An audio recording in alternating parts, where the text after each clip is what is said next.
이웃과 함께하는 방송 시사공감 부구포차에 오신 걸 환영합니다. 네, 반갑습니다. 반갑습니다. 요새 날씨가 진짜 더워졌잖아요. 그러니까 더위에 지친 얼굴이야 지금 보니까. 되게 오랜만에 보는 것 같아요. 아, 오랜만인가요? 날씨가 더워져서 그런지 예. 저는 입맛이 별로 없더라고요. 괜히 에이. 막 찬 것만 땡기고, 그러니까, 설마. 그러니까 빙수 막 이런 것만 땡기고. 제가 그런 걸 입맛 막 당기더라고요. 먹다가 지금 이 온열 감기는 뭐도 안 걸린다는 지금 이 허스키 지금 보였습니다. 전 요즘에 좀 네. 이제 맛집에 관심이 많아져서 여기저기 좀 찾아보고 다니는데. 입맛이 없다며요. 그런데 이거 맛집을 찾으려면은 방법이 있어요. 뭔데요? 오래된 시장을 갔어요. 저도 몰랐는데 네네. 우리 지역에 좀 재래시장 이런 곳에 네. 숨은 맛집이 굉장히 많더라고요. 그럼요. 대표적으로 북부시장 가면 물회, 네. 그다음 구룡포시장은 머리국수하고 네. 뭐균에 찐빵하고 네. 단팥. 그리고 여기 양악시장 가면은 그 돼지국밥 맛있는 집 있어요 거기. 오천시장의 K 칼국수도 먹고 맛있잖아요. 그러게요. 오천시장의 네. 그 보리밥집하고 칼국수. 그쪽 수님 씨도 대구시장 얘기해요 그냥. 아니야, 저 남부시장이고 어디 갔는데 그 갈치 시래기하고 네. 아니, 고등어 시래기 고등어 찌개인가 뭐 이런 것들. 네. 또 저도 이렇게 대구에서 이렇게 와보면 그 북부시장에 그 물회라고 하셨잖아요. 예. 네. 그거 정말 많이 단체로 와서 먹고 막 그랬던 정말 기억이. 전국적으로 유명하죠. 대한민국 팔도에 있는 모든 물회의 원조는 북부시장에 있는 그렇죠. 거기 Y 모물회, P 모물회가 그 집이 원조예요. 우리 시장에 네. 숨은 맛집이 정말 많은데 아, 그럼요. 이런 맛집들을 지도를 만들어서 맛집 네. 지도를 만들면 놀러 오시는 분들이 이렇게 막 그 찾아보는 재미가 쏠쏠한 것 같아요. 쿠폰식으로 하자, 그렇죠? 쿠폰. 그 오늘은 관광 여기, 지도나 이렇게. 아니면 네. 그 관광 앱을 만들어서 딱 오면 거기 바로 그 앱을 깔아주는 거예요. 그래서 그러니까요. 딱 보고 우리 찾아다니고. 고속도로 가다 보면은 뭐 구미, 뭐 안동 이런 네. 데는 고속도로 휴게소에 보면 많이 있어요. 어. 근데 포항에는 제대로 되어 있는 이 맵 자체가 하나도 없더라고요. 아쉬워. 그러니까요. 광고가 아니고 방송을 보시면은 네. 조금 더 신경 써서 이 맵을 그래요. 참 잘 만들어놓으면 네. 관광 자원. 오늘 아이디어 하나 나왔네요. 맵과 앱.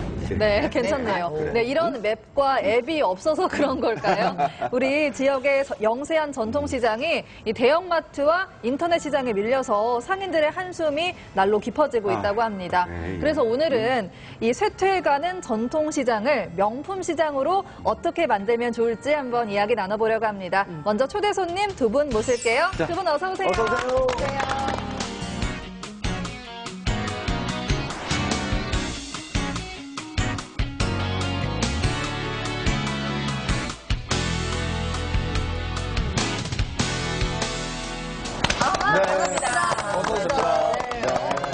두 분 다 좀 멀리서 오셨어요. 어, 그렇죠? 그래요? 제가 먼저 소개부터 해드릴게요. 네. 먼저 이분은요. 한국재래시장학회 부회장직을 맡고 계신 대전보건대학교 박세홍 교수님이시고요. 아이고, 반갑습니다. 네. 아유, 저 악수 한 번에 제가 저 고향이 대전입니다. 반가워요. 네. 그리고 옆에 계신 분은요. 전주 남부시장의 하현수 회장님 나와주셨습니다. 네, 반갑습니다. 저 박수예요. 저 외갓집이 일산이요. 반갑습니다. 네, 우리 교수님은 요즘에 이 전통시장 활성화에 남다른 애착을 가지고 계시다고 들었어요. 이렇게 된 계기가 있으신가요? 저희가 이제 IMF 그 외환위기 겪고 네. 정말 삶이 다 어려운 그런 시절에 네. 또 특히 이제 우리 유통시장이 개방화되면서 네. 우리 재래시장 또 동네 골목 상권들이 참 어려움에 이렇게 네. 처하게 됐는데 맞아요. 네. 2006년부터 이제 저희가 그러면 이 어려운 상황을 어떻게 좀 타개할 거냐. 그래서 상인들, 그 다음에 우리 교수들, 그리고 이제 그 소상공인 그 지원공단, 뭐 이렇게 이제 그 3주체가 모여서 어떤 활로를 한번 찾아보자. 그래서 이제 저희가 결성을 하게 됐죠. 2007년부터 우리 전국 그 재래시장학회, 지금은 이제 전통시장학회로 네. 네. 바뀌었지만 이제 그렇게 관심을 가지고 지금 이렇게 같이 협력하고 있습니다. 재래시장과 전통시장의 차이점을 일반 시청자는 거의 모르신단 말이에요.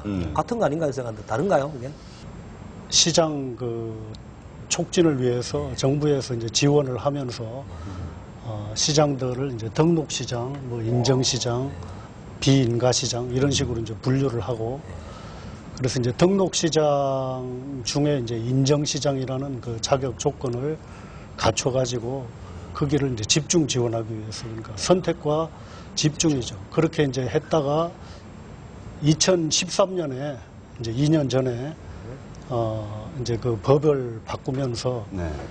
그 인정시장이라는 용어를 전통시장이라는 용어를 사용하게 됐습니다. 네. 그리고 등록시장이라는 용어 자체를 이제 다 없애고 그래서 지금 현재는 전통시장이 과거에 인정시장이라고 볼 수 있습니다. 그럼 전통시장이라고 불릴 수 없는 우리 지역의 재래시장도 있는 거네요?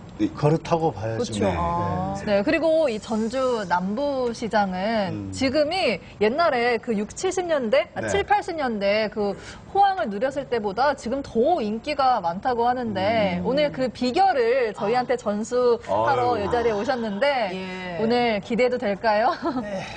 자, 저는 우리 전국의 전통시장들이 더욱더 활성화되고 새로운 모습으로 변하고자 하는 데는 어디든지 달려가서 네. 네. 다 도와드리고도 싶고 또 배우고도 싶고 네. 이런 심정으로 또 오늘 포항에까지 이렇게 왔습니다. 아유. 재래시장이 어렵다는 건 사실 어제 오늘의 이야기가 아닌데요. 이 죽도시장처럼 규모가 큰 시장은 그나마 형편이 좀 나은 편인데 영세한 전통시장은 수십 년의 역사와 전통이 무색할 만큼 노후한 시설로 이 찾는 사람들의 발길이 줄어들고 있어서 상인들의 한숨이 날로 커져만 가고 있답니다. 지역 재래시장의 실상은 어떤지 저희 구급포차가 찾아가 봤습니다. 분주해야 될 시장 골목이 조용하기만 합니다. 이곳은 포항시 북부에 위치한 북부시장. 60년의 역사와 전통을 자랑하는 시장이라고 하기엔 너무나 초라한 모습입니다. 한때는 항구를 끼고 있어서 포항 경제의 중심지였던 시장이 어쩌다 이런 모습으로 변하게 된 걸까요? 대형마트의 그늘에 가려 사라지고 위축돼가는 전통시장의 모습을 조명해봅니다.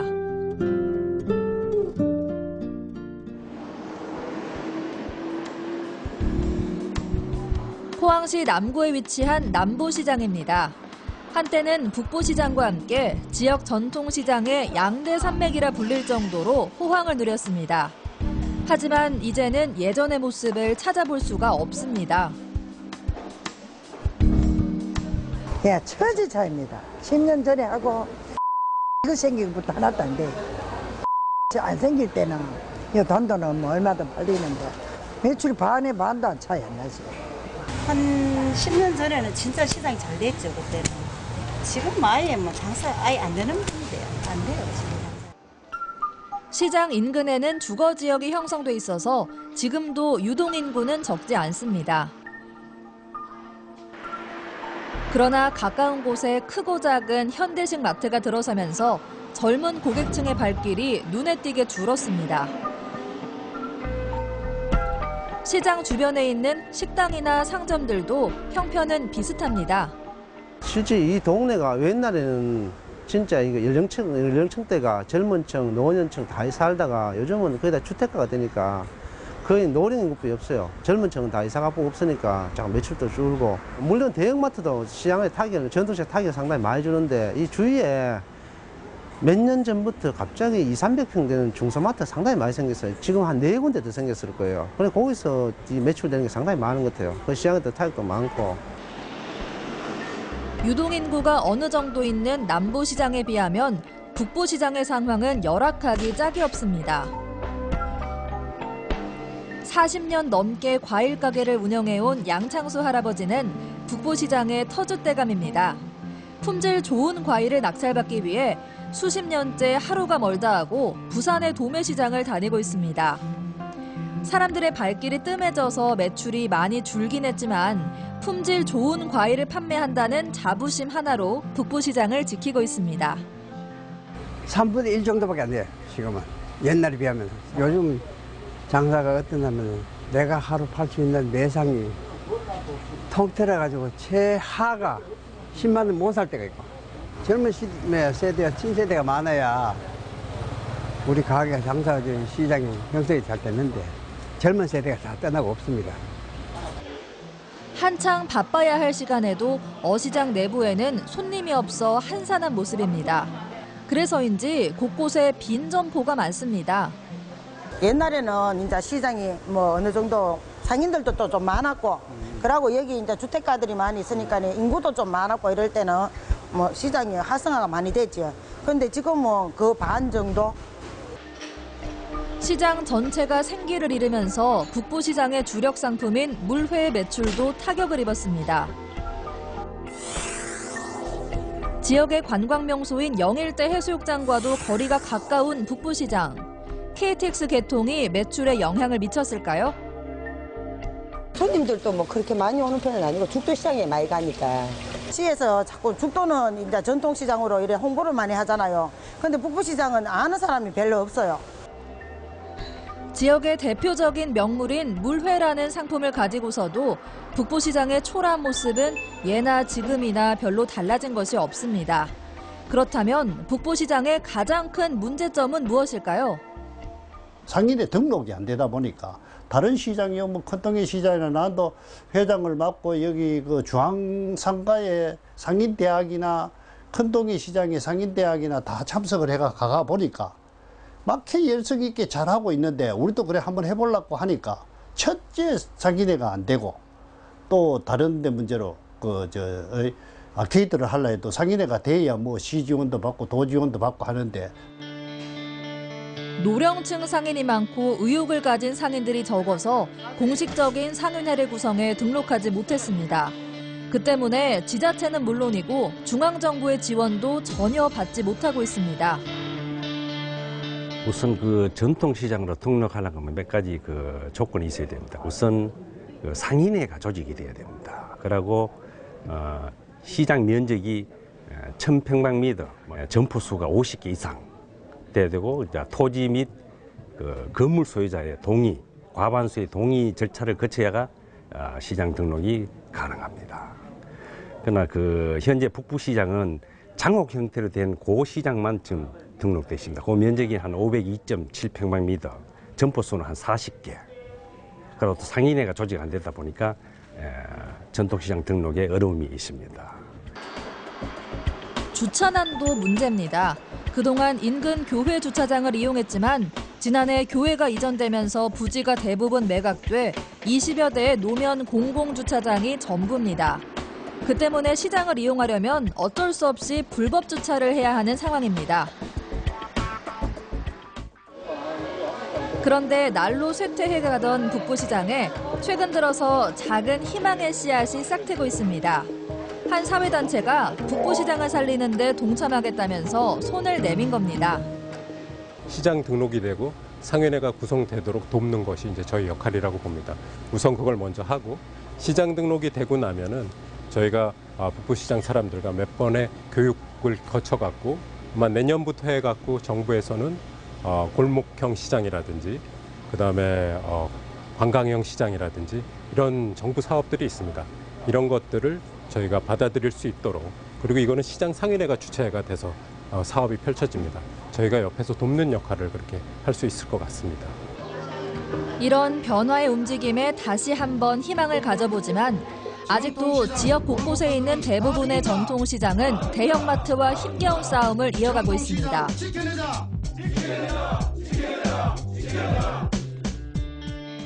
물론 전통시장을 위협하는 것은 대형마트만이 아닙니다. 인터넷으로 소비시장이 세계화됐고 생활 패턴이 변화된 것도 전통시장의 위기를 가져온 요인입니다. 전통시장이 직면한 위기는 어제 오늘의 일이 아닙니다. 그 긴 시간 동안 우리는 전통시장을 살리기 위해 어떤 노력들을 해왔고 또 앞으로 어떤 일들을 해야 할지 함께 고민해 볼 때입니다. 영상을 보니까 시장이 저렇게 한산한 골목길인데 그런 모습을 지켜보는 그 상인들의 마음이 어떨지 좀 마음이 아프네요. 혹시 한산할 때 가서 찍은 거 아니에요? 아, 정말요? 근데 장사가 안 돼도 지치거든요. 그러니까 지쳐서 있는 그 표정들 보니까 정말 마음이 안타까워요. 아니요, 바빠서 이렇게 힘들어 지쳐 있는 거하고 안 바빠서 이렇게 지쳐 있는 거에 그 지침의 차원이 달라요. 근데 이게 대형마트뿐만 아니라 사실 저 같은 또 젊은 사람들, 또 인터넷으로 구매를 하시는 분들이 굉장히 많잖아요. 그래서 전통시장이 더 타격을 많이 받고 있는 것 같은데 네. 실제로 어느 정도의 영향을 받고 있나요? 그렇게 대형점의 진출로 이제 그 지역의 그 중소업체들이 얼마나 영향을 받나 했을 때 매출이 증가했다라고 응답한 그 중소상인들은 0.6%밖에 안 됩니다. 그런데 이제 비슷하다 15.2%, 감소했다라고 이제 응답하신 분들이 84.2%. 완전 느껴지네, 비가. 예. 어느 정도 감소를 했느냐 이렇게 이제 물어봤을 때 25% 이하가 18.5%, 그리고 24%에서 40%가 34.4%, 51% 이상 감소한다고 응답한 비율도 18.3%, 그리고 평균적으로 42.2%가 감소를 했다. 어떻든 뭐 데이터를 보니까 지금 상당히 지금 아주 열악한 상황이 됐는데 우리 저 하 회장님께서는 거기서 어떤 장사를 하셨어요? 저는 남부시장에서 건어물 장사를 지금 26년째. 거기 건어물은 뭐 어떤 게 있나요? 뭐 멸치 뭐 이런 거? 건어물이라고 생긴 건 다 있습니다. 생기면 말린 건 다 있어요. 네, 그렇죠. 근데 이게 이 구조가 지금 많이 변화가 됐는데 그걸 보시면서 어떠셨습니까? 그렇습니다. 네. 그리고 1999년도까지는 재래시장의 장사들이 엄청 잘 됐었습니다. 네네.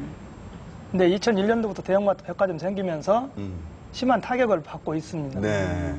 그래서 저는 그때 상인을 한 사람으로서 정말로 이럴 때일수록 대형마트 백화점 가면 없는 물건을 우리 집에 꼭 놓고 팔아야 되겠다. 네. 그래서 다시 손님들이 꼭 그 물건을 찾아오게 하게 하고 그래서 덤으로 해서 다른 물건을 팔도록 이렇게 노력을 많이 했었습니다. 그래서 유통 변화가 있었지만 저희 가게의 매출은 그때나 뭐 2000년대 대형마트 생겼을 때와 별 차이가 나지 않았다. 다른 분들은 매출이 많이 감소된 거죠? 그렇죠. 네. 그냥 원래대로 하셨으니까. 네, 그렇죠. 뭐 반토막 이상씩 아마 그때 매출이 다 난 걸로 알고 있습니다. 시장과 시장끼리도 포항 같으면 죽도시장이라든가 대형 시장들은 이제 중앙정부라든가 뭐 시에서 이렇게 맞아요. 홍보를 많이 하잖아요. 무슨 시설물 또 교체라든가 이런 사업을 받는데 이제 인정받지 못한 북부시장처럼 작은 소형 시장들 이런 경우는 도대체 어떻게 이 상황을 극복을 하고 살아남을 수 있을까 이게 참 궁금하거든요. 그 교수님 좀 말씀 좀 해주시죠. 예, 전통시장의 이제 조건을 갖춘 시장들은 사실 지금까지 정부가 굉장히 많은 지원을 했고 또 많은 그 자생력을 가지고 이제 이렇게 성장을 해왔는데 그렇지 않은 이제 시장들 좀 이제 그 점포 수가 50개 미만이라든지 또 규모가 적은 그런 시장들. 그러니까 주로 이제 뭐 오일장들이 이제 좀 이렇게 발전한 거라든지 또 동네에 있는 골목 시장 뭐 이런 시장들은 지금 정부에서 지원할 어떤 뚜렷한 이제 법적 근거는 없는 거죠. 그러나 이제 지방자치단체에서 그 대형마트 뭐 휴일제를 한다든지 뭐 또 이렇게 주차장을 확보한다든지 이런 노력들을 해가지고 지금 하고는 있지만 쉽지는 않아요. 그러니까 지금 전통시장들이 우리 정부의 지원을 받으려면 1차로 자체적으로 상인회를 구성하고 또 이제 다른 주변의 그 상권과 연계를 해가지고 그 1000평 이상, 50개 이상의 그 조건을 충족하는 것이 일단은 급선무죠. 근데 보니까 안타까워요. 굉장히 막 통계 자료가 되게 많으세요. 학회에서 굉장히 연구를 많이 하실 것 같은데 이 전통시장이 이런 유통 환경이 변화하는 거에 적응하지 못하고 이렇게 흔들리는 원인이 어디에 있다고 보세요? 제일 중요한 게 이 상인들의 의식이죠. 그리고 그쵸. 이제 고령화된 그런 문제들인데 실제로 이제 그 소비자들의 트렌드를 읽지 못하면 시장이 살아남을 수가 없는 거거든요. 지금 맞아요. 이 시장의 문제는 경제 문제이기 때문에 이걸 경제적인 관점으로 접근을 해서 풀어야 되는데 이런 걸 이제 뭐 어떤 정치적인 문제라든지 또 사회적인 문제 이런 쪽으로 이제 접근을 하다 보니까 이게 쉽지가 않은 겁니다. 그래서 사람들이 이제 소비를 선택할 때 중요하다고 생각하는 요인이 있는 거거든요. 그게 이제 5가지가 있는데 그게 가격, 또 품질, 또 접근성, 서비스, 체험. 소비자들이 대형마트나 또 인터넷 쇼핑몰에 기대하는 그 5가지 순서하고 네. 또 우리 전통시장에 기대하는 순서가 다릅니다. 그 조사를 해보면 그러니까 대형마트나 인터넷 쇼핑에 기대하는 순위 1순위는 가격입니다. 가격을 제일 우선으로 생각하고 그리고 제품 품질, 질이 좋아야죠. 접근성, 서비스, 체험이 이제 제일 나중에 있습니다. 그런데 이제 우리 그 전통시장에 대해서는 1순위를 접근성으로 기대를 하고 있어요. 그러니까 동네에 있으니까? 아니, 동네에 없는 거죠, 전통시장은. 네.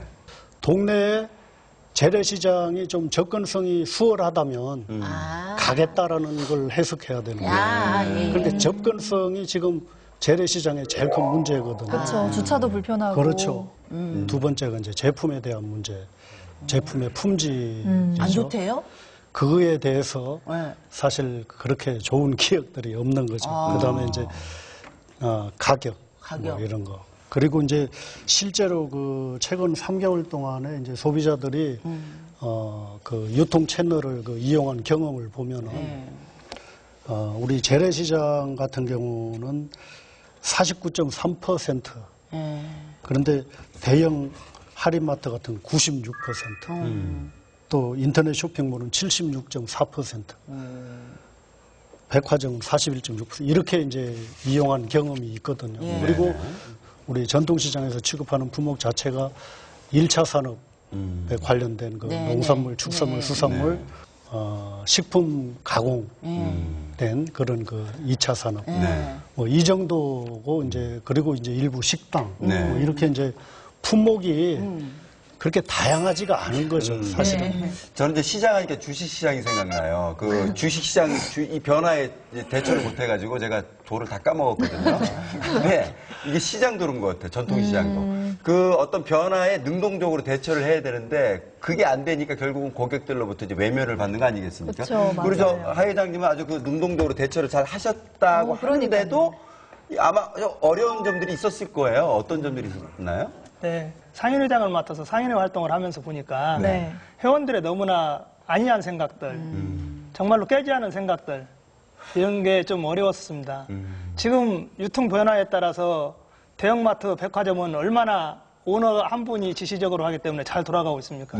우리 전통시장들, 우리 상인들 생각 바뀌지 않고 그대로 간다 하면 우리 포항의 죽도시장이나 전주 남부시장에 50억, 100억을 지금 돈을 갖다 주어도 살아남을 수 없는 시장으로 갈 것으로 생각이 됩니다. 그래서 첫째는 우리 상인들의 생각이 바뀌어야 된다. 의식이? 그렇지 않고는 절대 살아남을 수 없다. 또 제가 상인회장을 하면서 정말로 이 환경 개선이나 청년몰을 만들 때 그 어려웠던 점들 정말로 힘들었습니다. 우리 청년몰이 전주 남부시장에 2층에 있습니다. 그 청년몰이라는 게 뭐예요? 우리 젊은 청년 장사꾼들이 와서 장사하는 곳을 청년몰이라고 그 시장에 젊은 사람들이? 근데 거기가 이제 뭐 장사 잘 될 때는 창고 개념으로 쓰다가 그다음에 이제 대형마트가 들어오고 난 뒤에 1층에 자리들이 비니까 그쪽으로 이렇게 내려와서 장사를 하시면서 이제 그 공간이 남아있는 공간이 한 10년 동안에 무성한 풀밭으로 있었어요. 그런 곳을 좀 환경 개선을 해서 청년몰을 만들어야겠다는 그런 생각을 갖고 있는데 젊은 상인을 유치하고 이런 부분들이 우리 임원들이나 회원들이 안 들어줬을 때 너무나 힘든 부분이 참 많았다. 하지만 지금은 굉장히 좋아하시죠? 네. 근데 그 마인드를 그 바꾸는데 뭐 어떤 교육의 효과가 있었던 거예요? 뭐가 그렇지 않았습니다. 일일이 찾아갔습니다. 찾아다녔어요. 설득하셨구나. 우리 시장에 침체되는 이 시장을 그대로 놓고만 보지 말고 일단은 젊은 사람들이 와서 젊은 사람들을 오게끔 하는 시장을 만들면 이러한 대안으로 설득시키고 힘들었을 때 그렇게 해나갔습니다. 근데 우리 이웃들이 이 전통시장에서 생계를 꾸려나가는 만큼 시장이 활성화되어 우리 지역 경제도 살아날 거잖아요. 그렇죠? 그렇죠. 근데 전통시장 활성화가 우리 지역 경제에 미치는 영향이 어느 정도 되나요? 이 전통시장은 사실 이 지역에 이제 자본을 기반을 두고 있는 그런 그 사업체이기 때문에 여기에서 발생하는 이익이 다 지역으로 그대로 이제 환원이 되고 지역 경제가 이제 활성화될 수 있는 거예요. 그런데 대형마트나 이런 그 대형 자본들은 이제 외부 자본이 들어오는 거잖아요. 거기에서 발생한 자본 이득은 전부 여괴로 유출이 되는 거죠. 전통시장이 무너지면 실제로 이제 그 대규모 또 그 농수산민들은 또 그런 유통 경로를 통하니까 상관이 없지만 네. 소규모 그 농업이나 또 어업이나 이런 종사자들이 판로가 없는 거예요. 그러니까요. 재래시장이 없으면. 그러니까 굉장히 그 중요한 거죠. 우리 지역 마트 경제. 같은 경우도 보면은 가보면 깜짝 놀라는 게 우리 그 시금치 억수로 많이 나고 전국에서 유명한 시금치인데도 불구하고 저 타 지역의 시금치가 마트에 이렇게 많이 전시되는 걸 봤거든요. 그래서 아하, 이 좀 마트는 참 문제가 있긴 있구나. 당장 지역의 마트가 분명히 설립 조건으로 아마 지역의 농산물을 갖다 우선적으로 구매하는 쪽으로 됐을 건데 어떻게 이렇게 이제 좀 섭섭한 느낌을 받았습니다. 아 근데 이제 지금 남부시장 전주는 잘 되고 있잖아요. 근데 이제 재래시장이 아까 말씀하셨던 제품의 만족도가 없었다고 했는데 만족도가 있으니까 잘 될 거란 말이에요. 어떻게 그렇게 저 신선하고 좋은 재료들을 이렇게 받아서 어디서 가져오나요? 그러면? 우리 전주 남부시장은 도소매형 시장으로 보시면 됩니다. 네. 그래서 새벽 3시부터 새벽장이 있습니다. 네. 그래서 전주를 둘러싸고 있는 데가 전북 완주군입니다. 예. 그래서 완주군에 대농들이 많아요. 그래서 농사 지은 분들과의 직거래. 또 모자라는 부분은 광주나 대전의 공판장에서 조금씩 오지만 네. 직거래 형태로 되니까 물건값이 싸고 일단은 신선하다.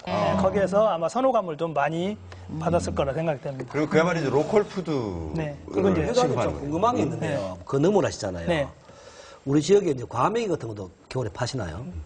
저희는 과메기는 출고가 안 거기는 해요. 과메기가 뭔지도 몰라요. 그거는 방건조라서 건어물이라고 할 수 없고. 아니 근데 과메기도 건어물에 포함시켜야 되겠다. 방건조잖아요. 그래도 신신도가 건조니까. 아무래도 이제 신선도가. 구급포차를 출연 계기로 네.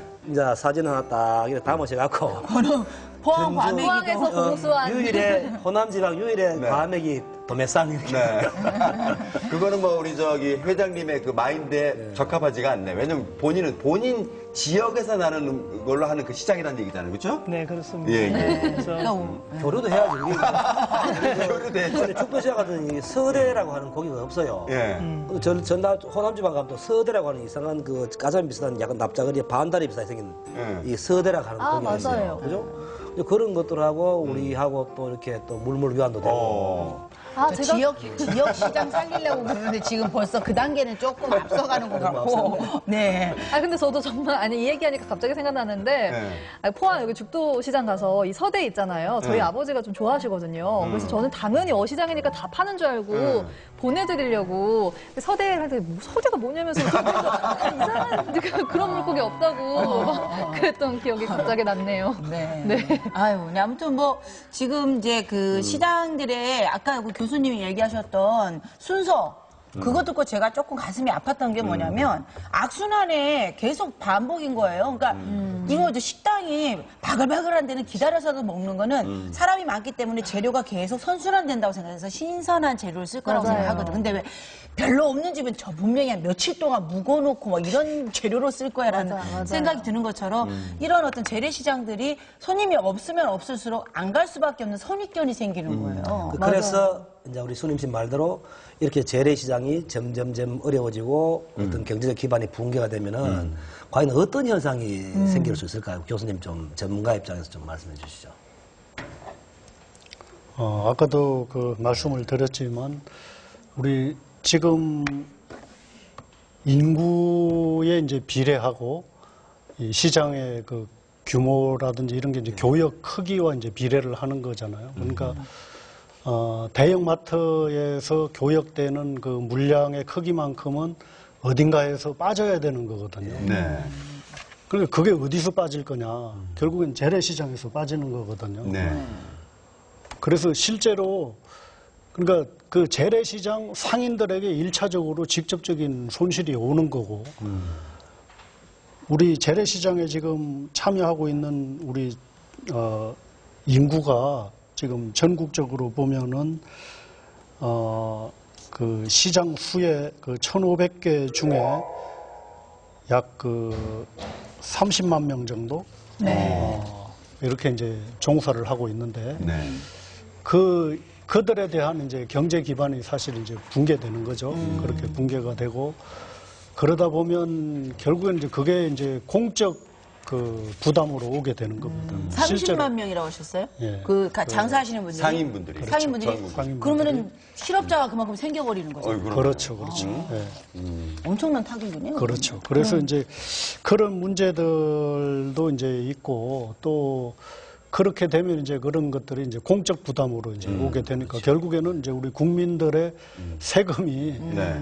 그만큼 또 낭비가 되는 그런 결과가 되죠.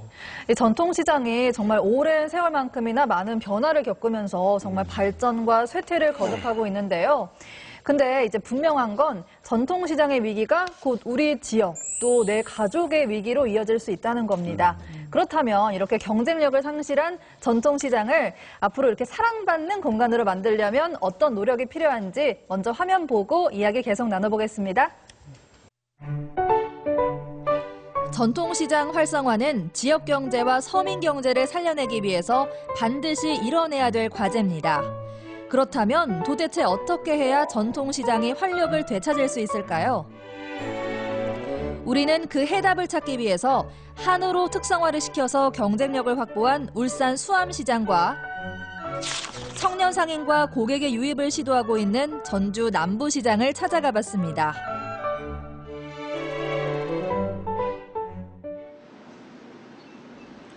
울산 수암시장은 120여 개의 상점들이 모여있는 아담한 전통시장입니다. 한때는 이곳도 어려움을 겪었습니다. 그러나 지금은 한우하면 수암시장을 떠올릴 정도로 많은 사람들이 찾는 명소가 됐습니다. 이곳의 가장 큰 매력은 시장 내 식육점에서 쇠고기를 산 다음에 초장집이란 곳에 가서 반찬 비용 겸 자리 이용료를 내면 싼 값에 맛있는 한우고기를 맛볼 수 있다는 겁니다. 울산에 보면은 정자 쪽에 보면은 회초장집이 많이 형성되어 있습니다. 그거를 한번 도용해가지고 한번 해보자. 지금 현재로는 초장집이 약 한 40군데 정도 됩니다. 식육점이 약 한 11군데 정도. 이 고기를 사가지고 먹게 되는 것 같으면은 상추도 사야 될 거고 양념장 다 시장에서 장을 보니까 상당히 이거로 인해 가지고 활성화가 상당히 많이 되지요. 한우뿐만 아니라 신선한 과일과 야채도 수암시장의 경쟁력 있는 상품입니다. 가까이에 대형마트가 2곳이나 있습니다. 그렇지만 신선한 식품이 많다는 입소문이 나면서 오히려 찾는 사람들이 늘었습니다. 매출을 하면 100만 원을 잡는다 이러면은 전에는 한 60씩 70 요리 되지만 지금은 뭐 오후 되면 자리가 없을 정도로 바쁘고 그렇습니다. 과일을 좀 이다 보니까 신선도도 좋고 예 싸면서 품질이 좋으니까 이제 다른 동네에서도 많이 찾아오시고 그래요. 이렇게 경쟁력 있는 시장으로 거듭날 수 있었던 건 상인들의 자체적인 노력 덕분입니다. 특성화를 시도한 이외에도 온누리 상품권을 적극적으로 받아들여서 이용자들의 편의를 도모하고 다문화 요리 경연이나 축제를 통해서 홍보 활동을 벌였습니다. 그리고 상인 교육을 통해서 서비스를 개선하고 배달 서비스까지 도입했습니다. 아무리 우리가 회의한다, 조직을 맨날 오라 그래도 안 오더라고요. 그래서 그때 당시에 청주 육거리 시장, 거기에 아케이트가 설치되어 있었습니다. 자, 우리도 이렇게 한번 해보니까 한번 해보자. 그래서 상인을 약간 150명 정도를 전부 다 버스에 가지고 관광을 견학을 한번 갔습니다. 직접 자기가 가서 눈으로 보니까 상당히 잘 되어 있고 고객분들 많고 깔끔하고 그렇다 보니 상인들이 의식이 조금씩 바뀌더라고요. 상인들은 전통시장이 경쟁력을 갖추기 위해서는 상인들 스스로 변해야 한다고 말합니다. 일단 단합, 상인회를 주축을 해서 상인들의 단합이고요. 또 조직이 탄탄해야 된다는 생각이고요. 그다음에 솔선수범이고 또 타 시장과 견줄 수 있는 특색 그리고 또 다양한 이벤트, 행사 이런 게 다 갖춰져야 시장의 경쟁력이 있다고 봅니다. 이곳은 전주시 남부시장입니다. 한때 호남과 충청을 통틀어서 가장 큰 규모를 자랑했던 유서 깊은 시장인데요. 이곳 역시 얼마 전까지만 해도 대형마트와 백화점에 밀려서 힘든 시간을 보냈습니다. 그러나 지금은 1980년대 전성기 때보다도 훨씬 매출이 높고 찾는 손님도 많아졌습니다. 과연 그 비결이 뭘까요? 이미 2008년도, 9년도부터 인근에 있는 한옥마을이라는 곳에 관광객들이 많이 오고 계셨습니다. 그중에 90%가 외지인이시고 90%가 젊은 사람이었습니다. 그래서 우리가 이 시장을 젊은 사람들을 좀 오게끔 한번 만들어보자. 이런 것이 임원들과 회원들의 동조가 있어서 청년몰을 만들게 된 동기가 된 것입니다. 한옥마을을 찾는 관광객들을 시장으로 유도한 것이 성공 비결이었고 그 방법의 하나로 청년몰을 도입했습니다. 2층의 빈 점포를 청년들에게 무상으로 임대해서 그들이 시장에서 꿈을 키워나가게 기회를 줬습니다. 청년들의 톡톡 튀는 콘텐츠가 전통시장과 만나서 활기찬 분위기를 만들어냈고 그것이 젊은 고객들을 시장으로 유도했습니다. 처음엔 9개의 가게로 시작했지만 지금은 30개가 넘는 가게에 40여 명의 청년 상인이 입점해 있습니다. 뭐 여기 일하시는 분 전부 다 그럴 거예요. 다 뭐 하고 싶었던 일을 하는 거니까 다 재밌어라 하고 즐겁게 일을 하고 있어요. 매출도 뭐 그전보다야 좋아졌죠. 좋아지긴 했는데 이렇게 좀 밖에 이렇게 뭐 매스컴에 나간 것보다는 매출이 이렇게 좋은 편은 아니에요. 가게들이 전부 다 작다 보니까. 한옥마을 가게수가 너무 비싸져서 들어온 케이스예요. 그래서 여긴 젊은 커플들이 의외로 많이 오거든요.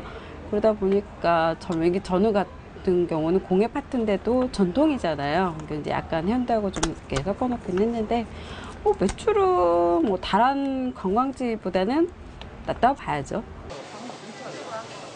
지난해 10월부터 개장한 주말 야시장도 대성공을 거뒀습니다.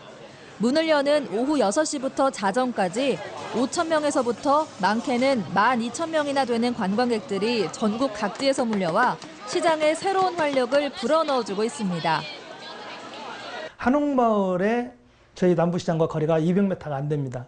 근데 거기에 관광객들 많이 오시는 분들 시장에 한번 유입을 시키기 위해서 저녁에 우리 한옥마을이 불이 일찍 꺼집니다.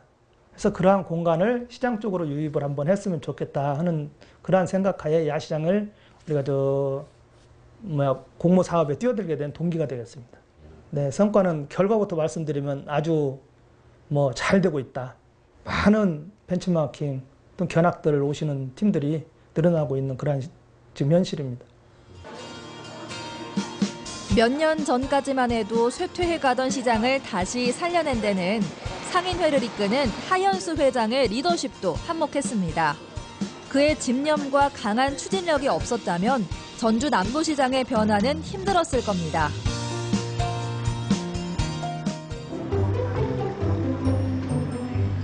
이제 다시 우리 지역 전통시장으로 가보겠습니다. 예전만 못하지만 그래도 포항 남부시장의 주력 상품은 반찬 가게와 채소 가게입니다. 1인 가구가 늘면서 반찬을 사 먹는 고객들이 많고 인근 식당들이 식자재를 구입해가고 있습니다.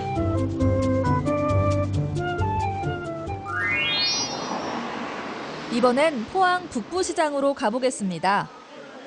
이곳을 대표하는 상품은 자연산 생선과 물회입니다. 이처럼 전통시장마다 특성과 주력 상품이 있지만 그것을 제대로 살려내지 못해서 어려움을 겪고 있습니다. 상인들이 힘을 모아 특성화에 성공한 울산 수암시장. 한옥마을 관광객을 유인하기 위해 변화의 노력을 멈추지 않았던 전주 남부시장. 우리는 이 두 시장에서 해답을 찾아야 합니다. 이번 영상을 보니까 저희 첫 번째 영상이랑 좀 많이 비교가 돼요. 저희는 막 텅텅 비었는데 여기는 막 시끌벅적 왁자지껄한데. 그 느낌이 뭐냐면 우리 첫 번째 영상은 흑백. 진짜 그야말로 재래시장. 그리고 이번에 본 거는 컬러로 해서. 약간 퓨전의 전통과 현대가 섞인, 그쵸? 그래요. 근데 그만큼 또 여기 이제 비전이 있다는 거 아니에요? 그러니까 정말 가보고 싶은 시장이라는 얘기죠. 우리도 저렇게 될 수 있다는 좀 희망이 샘솟는 것 같은데, 그렇죠? 영상을 보니까 저 두 시장의 공통점이 그 지역에 가진, 그 시장이 가진 그런 장점을 최대한 살렸다는 게 그런 포인트인 것 같은데, 교수님께서는 어떻게 보셨나요?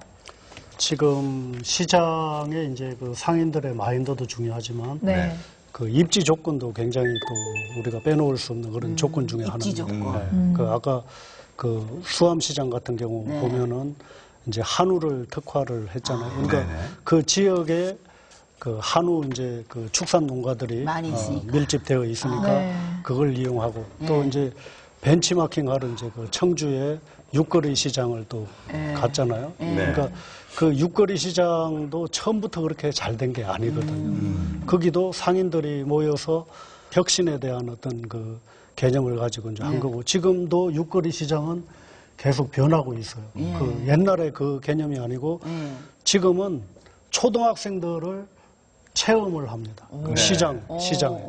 그래서 이제 자기들이 그 어릴 때 체험했던 그 시장의 추억을 커서도 가지면 또 재래시장을 가지 않습니까? 그렇죠. 우리 어렸을 때 왜 엄마 따라 시장 가면 먹을 게 많았죠. 그렇죠. 맞아요. 그래서 지금 육거리 시장은 벌써 이제 거기까지 갔어요.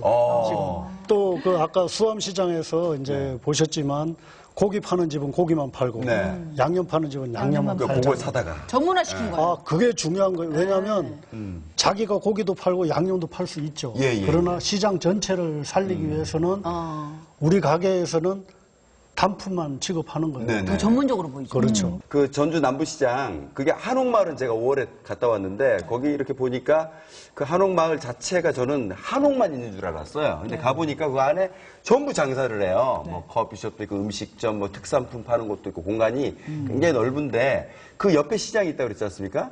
그러면 그쪽에서 젊은 사람들이 와서 한옥마을에서 소비를 다 하면 시장에서의 어떤 그 손님을 끌어들이는 방법이 쉽지 않았을 것 같아요. 어떻게 하신 거예요? 그래서 임원들과 회원들과 머리 싸매고 하여튼 연구했습니다. 해서 만들어낸 게 청년몰. 젊은 사람들을 시장에 찾기 위해서는 젊은 사람들에 맞는 아이템이 있어야 되고 젊은 사람에 맞는 리모델링이 돼야 되고 젊은 사람에 맞는 물건을 갖다 놔야 시장을 올 것이다. 청년몰에 우리 시장에 없는 물건 첫째는 두째는 한옥마을에 없는 물건을 가진 아이템을 가진 사람들을 입점을 시켰습니다. 선별해서 가격도 좀 저렴하게 해서. 그건 이제 왜 그러냐면은 한옥마을에 와서 오후에 와서 구경을 하시고 남부시장으로 콩나물국이나 순댓국을 드시러 오시는데 청년몰을 구경하러 오는데 그쪽에 있었던 것을 다시 보면 흥미롭지 않을 것이다. 맞아요. 그래서 이러한 모집을 했더니 정말로 좋은 아이템들을 가진 우리 젊은이들이 너무나도 많더라. 정말 전주에는 그래도 학교가 많지 않습니까? 그죠? 근데 이제 포항 우리 지역 같은 경우는 사실 대학생들이 별로 많지는 않습니다. 근데 과연 어떻게 우리 젊은 친구들을 꼬셔갖고 여기까지 진짜 재래시장까지 이렇게 모시고 올 것인가 참 고민스럽거든요. 컨설팅 좀 어떻게 하면 좀 가능할까요? 저는 우리 시장에 일주일이면 7팀에서 12팀의 견학들 오십니다. 그러면 이런 말부터 합니다. 우리 시장에 와서 정말로 열심히 한 것 부분을 배워가십시오. 단 그 지역의 인프라, 자원, 또 그 시장의 상인의 의지, 또 행정에서 얼마큼 도와줄 것인가. 이런 게 모두 종합됐을 때 무슨 사업을 만들어내야 되는 거지. 전주 남부시장의 청년몰 야시장 잘 됐다니까 그거 했을 때 저는 안 된다 생각합니다. 우리 지역에 맞게 또 이렇게 각색을 맞춤형으로. 하는 게. 그러니까 얘기는 뭐냐면 본인처럼 다른 데서는 이렇게 성공 못한다 이 얘기예요. 물론 아까 말씀하신 것처럼 그 주변에 뭐 젊은 그러니까 뭐 원룸이라든가 이런 게 있고 학교가 있고 하면은 따라해도 되죠. 그렇죠. 그 여건이 되면 되는데 무조건 잘 된다고 맞죠. 우리 따라하다가 그렇죠. 그러다 오히려 더 피를 볼 수도 있어요. 뭐 아까 회장님께서도 말씀하셨죠. 그렇지만 또 상인들의 노력 이것도 중요하지만 어떻든 뭐 정부나 자치단체의 어떤 그런 지원 뭐 이런 것도 좀 필요하지 않을까요? 그렇죠. 그동안에는 우리 정부나 지방자치단체가 이제 어떤 시설 현대화라든지 뭐 이런 쪽으로 하드웨어 쪽으로 많은 지원을 했죠. 그런데 앞으로는 이제 소프트웨어 쪽으로 이제 경영 쪽으로 이 지원을 좀 증가를 시켜야지 된다 이렇게 이제 봅니다. 네. 실제로 이제 우리 그 시장들이 지금 하고 있는 그 공동 사업들을 보면 이제 마케팅 홍보나 뭐 정보화 사업이나 공동 배송 사업이나 이런 것들이 너무나 미약해요. 우리 시장들이 지금 하고 있는 그 경품 행사를 하고 있는 시장이 뭐 24.9%, 또 전기세율은 15.8%, 전단지 광고를 하는 곳도 18.1%밖에 안 됩니다. 거기다가 이제 그 뭐 공동 구매나 공동 판매 이런 거는 5.1% 정도밖에 안 돼요. 또 이제 소식지를 발행하는 시장은 5.6%, 안내 책자가 있는 시장은 8.9%밖에 안 돼요. 또 이제 시장의 홈페이지, 시장 홈페이지가 있는 곳도 10%밖에 안 되고, 또 인터넷 쇼핑몰을 이제 운영하는 그런 시장은 불과 1.7%. 네.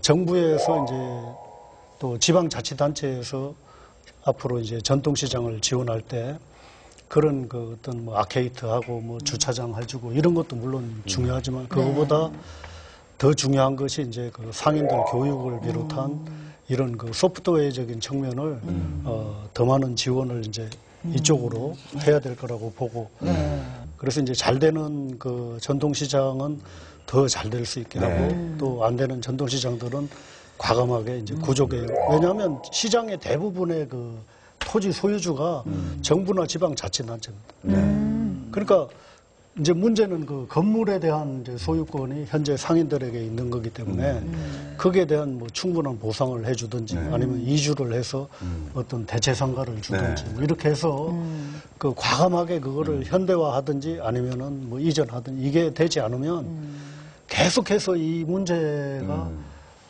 그러면 명품 시장이라는 게 나올 수가 없는 거죠. 네. 유럽 쪽은 가보면은 전통시장이 작지만도 아주 발달이 잘 돼가 있고 또 많은 관광객들이라든가 이제 시민들의 홍도가 높은 것 같아요. 그 비결은 무엇이라고 분석하고 계신지 궁금합니다. 그것도 그러니까 유럽도 하루아침에 그렇게 된 게 아니거든요. 거기도 그 1000년 이상의 역사를 겪으면서 그렇게 이제 되어 온 거거든요. 그러니까 그 이탈리아의 그 토리노시에 그 포르타 팔라초 그 시장이 있어요. 그러니까 그 포르타 팔라초 그 성에 이제 들어가는 입구에 있는 그 시장인데 여기는 그 아침 7시에 문을 열고 오후 2시에 철시를 합니다.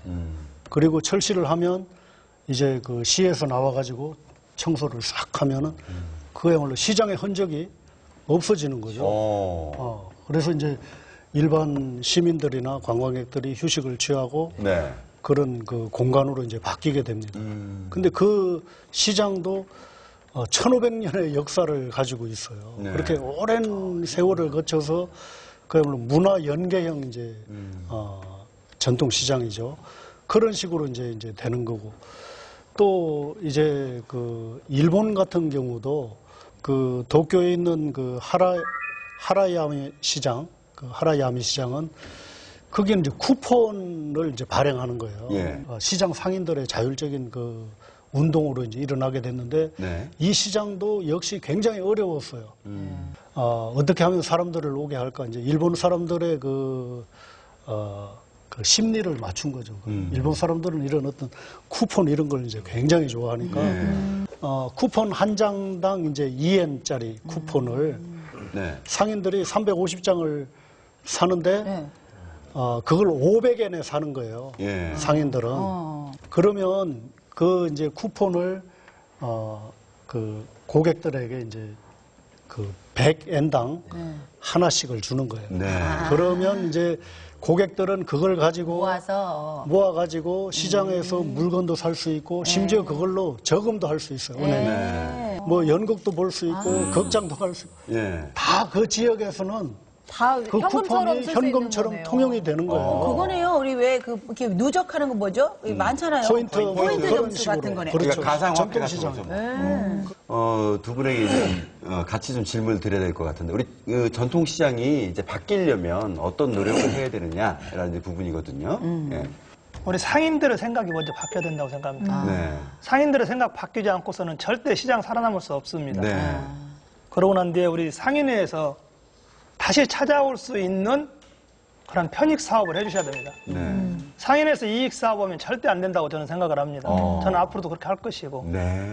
그래서 우리 고객들이 예를 들어 주차장에서 금년에 수입이 좀 많이 났다면 내년에는 금년에 60분이 무료인데 10분 정도 더 해서 70분을 무료해서 다시 찾아올 수 있는 이러한 것은 상인에서 만들어주고 네. 시장을 바뀌는 데는 우리 상인들의 생각이 절대적으로 바뀌어야 된다. 상인들의 어떤 생각을 바꿔야 된다. 그 리더십이 진짜 네. 뭐. 교수님께서는? 예, 저도 뭐 똑같은 생각을 가지고 있는데요. 지금 우리 이제 정부가 법적 규제를 가지고 우리 대형마트들 뭐 이렇게 한 달에 2번 이렇게 쉬게도 하고 뭐 이렇게 강력하게 규제를 하고 어떤 품목에 따라서 진입을 못하게 하는 그런 그 진입장벽도 치고 이렇게 하지만 사실 그런 것들이 그렇게 큰 효과가 없다라는 거예요. 그래서 실제로 이 대형마트 휴무제에 대해서 소비자들한테 물어봤어요. 물어봤는데 그 휴무제가 필요하다고 생각하느냐. 그러면 이제 41%가 필요하다 이렇게 했어요. 그럼 재래시장 활성화에 도움이 되겠느냐. 그런데 이건 29%만 도움이 아마도 되지 않을까. 이렇게 안 갈 수도 있다. 내일 가면 되잖아요. 그렇죠. 정부에서 정부라는 대책이라는 게 제가 이래 보면 또 병 주고 약 주는 것 같아요. 무슨 뭐 대형마트, 초대형마트 다 허가해놓고 들어오게 해놓고 시내 중심까지 다 들어오게 해놓고 또 난데없는 재래시장 살리기 뭐 한다 지원한다. 좀 어이가 없는 것 같아요. 차라리 그 외국처럼 큰 몰들은 외곽주로 빼내서 가고 싶은 사람만 가면 되잖아요. 그죠? 굳이 대한민국 땅에는 그 비싼 금사라기 땅에다 초대형 마트를 다 끌어 모아놓고는 그 옆에 있는 그 재래시장을 또 살리겠다고 또 2중, 3중 돈을 투자한다. 참 아이러니한 그런 상황이 아닌가 이런 생각이 그렇죠. 그래서 실제로 이렇게 휴무제를 해도 쇼핑 패턴에 불변이 없다. 72.8%. 변함이 없다. 휴무 전날 장보기를 한다.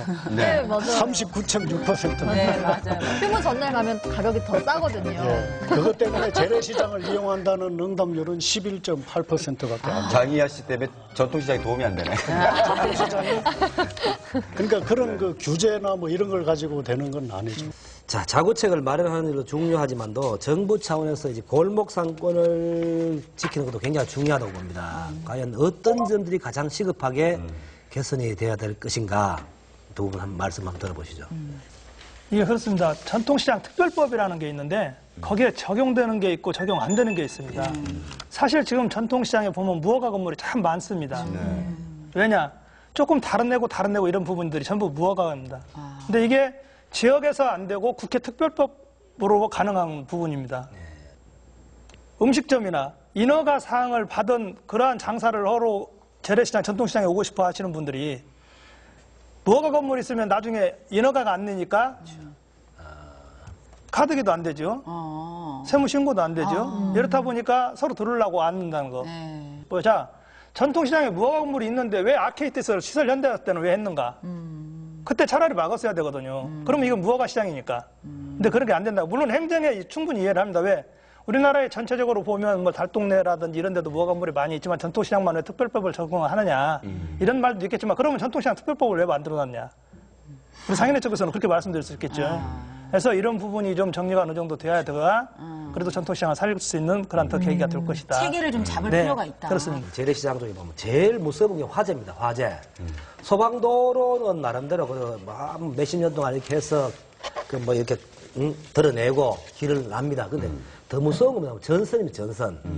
어차피 도와주려고 하면은 아케이드만 뻔질하게 하지 말고 실질적으로 하다못해 그 전선이라도 좀 자시해서 이렇게 피복 제대로 되어 있는 그 선들을 쭉 깔아서 그나마 안전하게 화재가 나지 않는 그런 것도 굉장히 중요하다라는 생각이 번뜩 들었습니다. 잘못하면 사람이 감전돼요, 거기 다 가지고. 네, 그러니까요.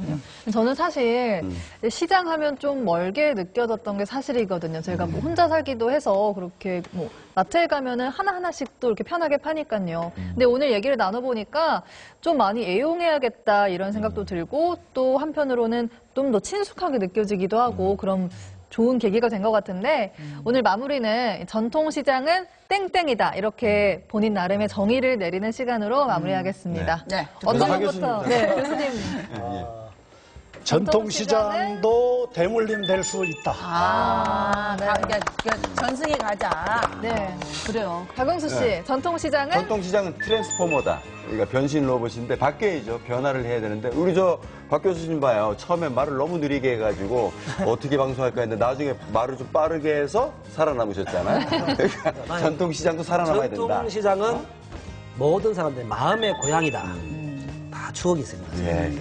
마음의 고향이다. 전통시장은 하드웨어가 아니라 소프트웨어다. 그냥 딱딱한 아케이드가 중요한 게 아니고 네. 지금은 이 아이디어, 마인드, 이 소프트웨어적인 부분이 빨리 좀 개선이 돼야 될 것 같아요. 네, 1인 가구와 핵가족이 늘면서 이 소비자들의 바뀐 소비 패턴을 빨리 읽어내지 못한 이 전통시장이 대형마트의 그늘에 가려 어려움을 겪고 있습니다. 우리 상인들이 자구책을 마련하는데도 최선을 다해야겠지만 네, 우리 시장이 살아나야 우리 지역 경제가 살아나는 만큼 우리 지역 주민들도 좀 의식과 또 관심을 가지고 우리 시장을 살리는 데 동참해 주셨으면 좋겠습니다. 네. 네, 오늘 두 분도 좋은 말씀 너무 감사합니다. 네, 멀리서 감사합니다. 네. 아유, 저 물도 한잔 안 드시고. 그러네요. 물은 뺐습니다.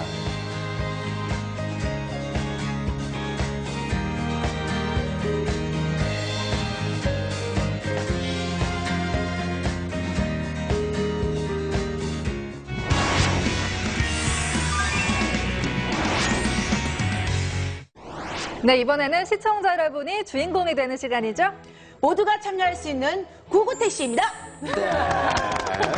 자, 오늘 제가 만난 분은 아까까지는 우리 전주에서 오신 상인회 회장님을 만났는데 네. 오늘은 골목형 시장으로 선정이 된 그 연일 시장의 상인 회장님을 만났어요. 그래서 잭시에 모시고 여러 가지 얘기를 한번 해봤죠. 네. 예, 궁금하네요. 네. 네. 연일시장에는 또 어떤 주력 상품이 있는지 한번 확인해 볼게요. 구구택시 출발!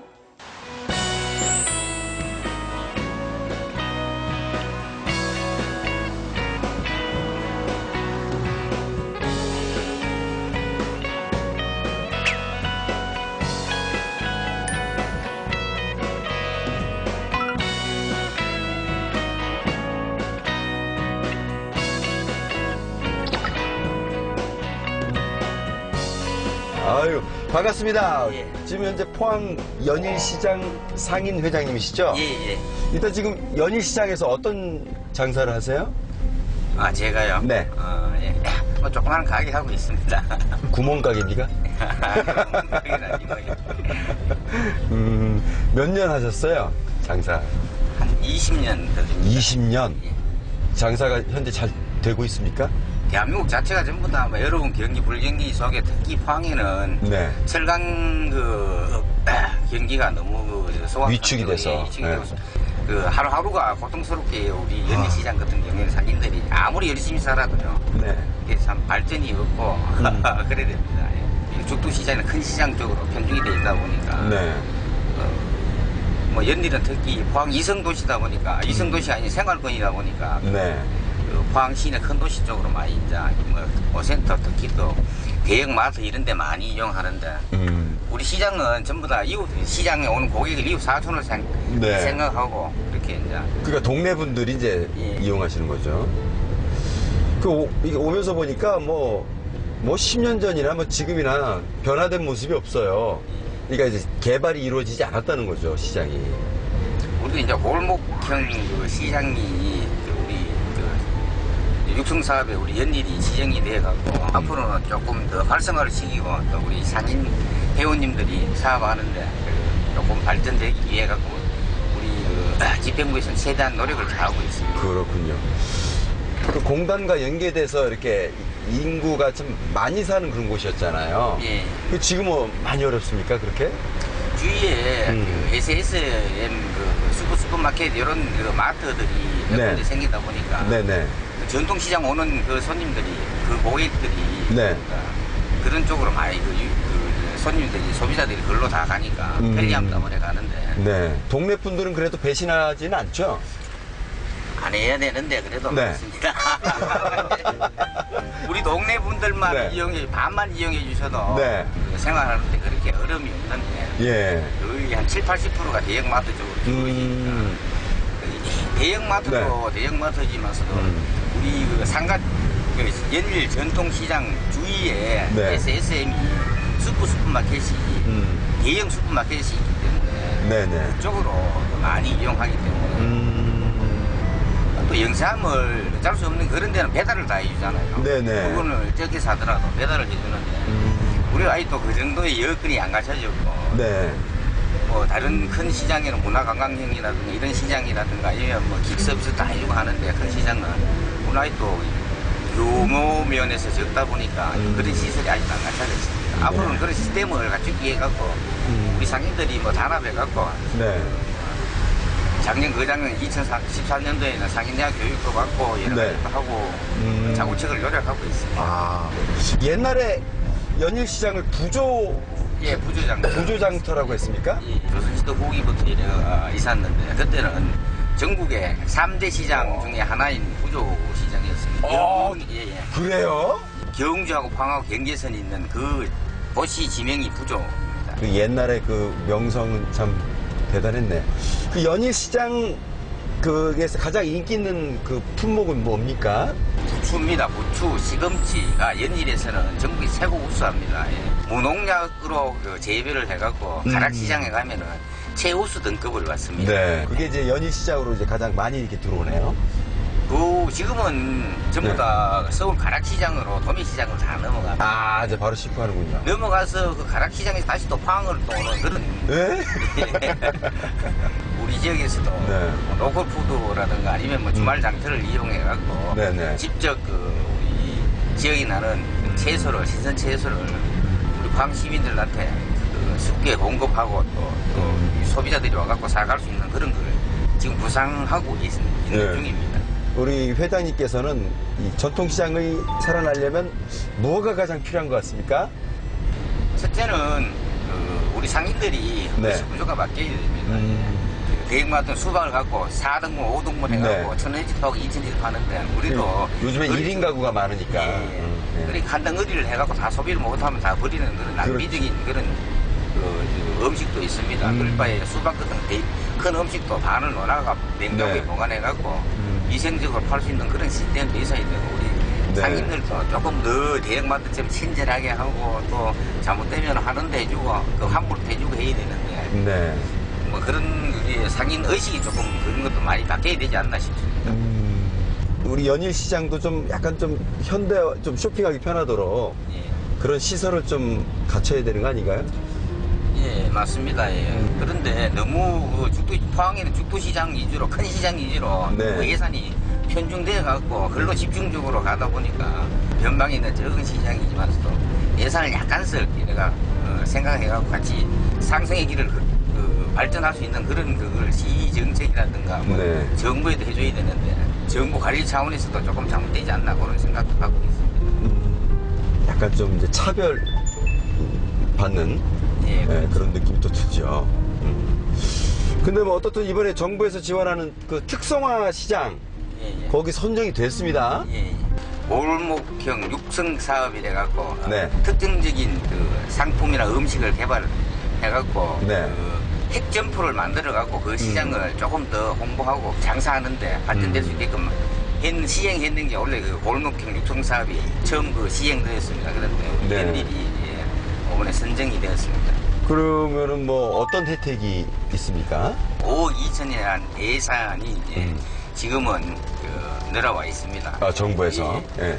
그 자체 내에서 뭐 음식을 개발을 해갖고 어떤 네. 그 쓸 수 있는 그런 그 뭐 기계라든가 아니면 그 강사를 불러갖고 우리가 특강을 듣기나 뭐 이런 데에 쓸 수 있는 그런 자금입니다. 네. 전통시장은 그 분위기 옛날 모습이 아니라 이제는 그 마을 도시 규모에 어울리게 이렇게 새롭게 좀 꾸며내는 것도 괜찮을 것 같아요. 예. 우리 지역에 나는 채소를 이용해갖고 먹거리를 개발해 볼까 합니다. 곤드레-갖고 그 정선 같은 경우는 인구가 10,000명도 안 돼도 네. 전국 각지에서도 그 장터에 구경도 오고 하는데 우리 연일도 보면은 운주산 있고 생태공원 있고 주위에 진짜 참 좋은 관광 인프라도 있는데 네. 우리도 그 나무를 개발해가 비빔밥을 하든가 네네. 곤드레처럼 이 건조를 시켜갖고 할 수 네. 있는 걸 또 한번 연일시장도 앞장서갖고 개발을 구상 중에 있습니다. 그렇죠. 곧 앞으로 그렇게 할 겁니다. 곤드레를 하면은 전부 다 택배로 옷에 다 나와 살 수가 있거든요. 네네. 우리 지역에도 민속나무를 이래갖고 민속나무만 재배하는 분들이 많습니다. 네. 토속 음식을 한번 개발해갖고 진짜 네. 참 우리 황시민 입맛이 아닌 대한민국 입맛, 세계적인 입맛에 맞게끔 이렇게 한번 만들어 볼 것입니다. 그래요. 시장에. 연일 하면은 딱 떠오르는 먹거리. 응? 예, 그럼 부추, 찌짐에 막걸리 한 잔, 이렇게 네. 비 오는 날은, 아유. 빈대떡에 이렇게 네. 하는데, 서울에 이런 데 유명한 그런 동네가 있잖아요. 그죠? 네네. 그래서 비 오는 날이 같으면은, 옛날 부추, 전구지 찌짐에 막걸리 네. 한 잔 하러 가자. 아유. 라고 하실 정도로, 예. 갑시다. 예. 아니, 여기 연일 어디 이거 맛있게 해요? 다 잘합니다. 아, 다 잘해요? 하여튼, 그래도 주변에 정말 아파트도 빌라도 많고요. 그래서 좀, 조금만 신경 쓰면 연일 시장은 금방 살아날 것 같은데요. 예. 상인 회장으로서 정말 우리 포항 시민이나 또는 앞으로 바라고 싶은 어떤 바람이 있다면 뭐가 있을까요? 연일 전통시장을 이용해 주신 분들이 항상 건강하고 즐겁고 유익하고 상쾌한 그런 나날이 되시면 그런 바람입니다. 앞으로 네. 우리 연일시장을 많이 이용해 주십사라는 그런 말씀 갖고 드릴 게 없는 것 같습니다. 어떻게 동네 시장이니까, 골목 시장이니까 그 동네에 사는 분들과 정말 좀 끈끈한 어떤 유대 관계가 좀 더 형성이 됐으면 좋겠어요. 우리 시장 상인 여러분들도 좀 힘내시고 우리 회장님도 또 더 많은 노력을 좀 기울여 주셨으면 좋겠습니다. 오늘 구구택시에 함께 해주셔서 고맙습니다. 예, 네, 감사합니다. 감사합니다. 예, 고맙습니다. 네. 화이팅 한번 하고 가시죠. 자, 연일시장 화이팅!